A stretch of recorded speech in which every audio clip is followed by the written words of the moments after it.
Oh, don't get me wrong. I know they haven't an easy job, but it just isn't good enough. It's bad enough that she's in a home. Louise said that if she didn't work, she could have stayed at home with her calling in on top of the carers. But what with our mortgage and Lisa's uni plans, it's just not an option. Even so, she's got her own parents. It just wouldn't work as the falls are happening more frequently. And unless there's someone there 24/7, it isn't safe. We go every Saturday morning and Sunday tea time, and Louise goes at least once in the week.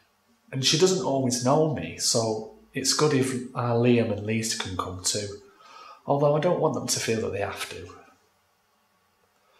I've had to speak to the manager on a couple of occasions now. Clothes going missing, finding her wet. And last Saturday morning, well, it took the biscuit. We knew something was wrong as soon as we came through the door.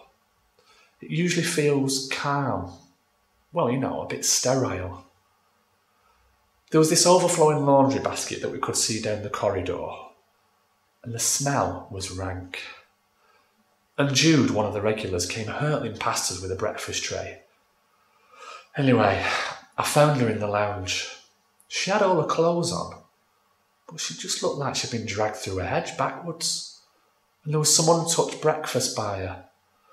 And one of the others, Molly, I think they call her, was saying, "I want my breakfast." So when Louise asked her why she hadn't had it yet, she just glared at her and rolled her eyes. So I went to find someone. First lass I saw, I didn't know. And when I asked her why breakfast was so late, she just said, "Don't ask me.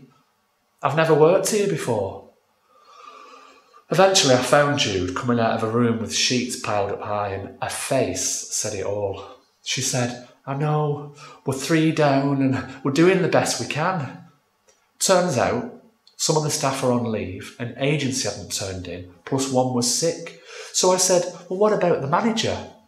Again, her face said it all, though she did say she'd phoned her. So I said, "Look, would it help if we got some of the ladies in the lounge some tea and toast?" And she said, "Oh, that would be life-saving, especially since the doctor was coming that afternoon to see one of the residents who was bad." So we stayed through till after lunch. Another person had come on by then, and when we came back on Sunday evening, I'd called again on the Saturday night, it all seemed fine. Louise saw one of the other carers, Izzy, who said that Helen, the manager, had called in that morning. Well, a little bit too late if you ask me.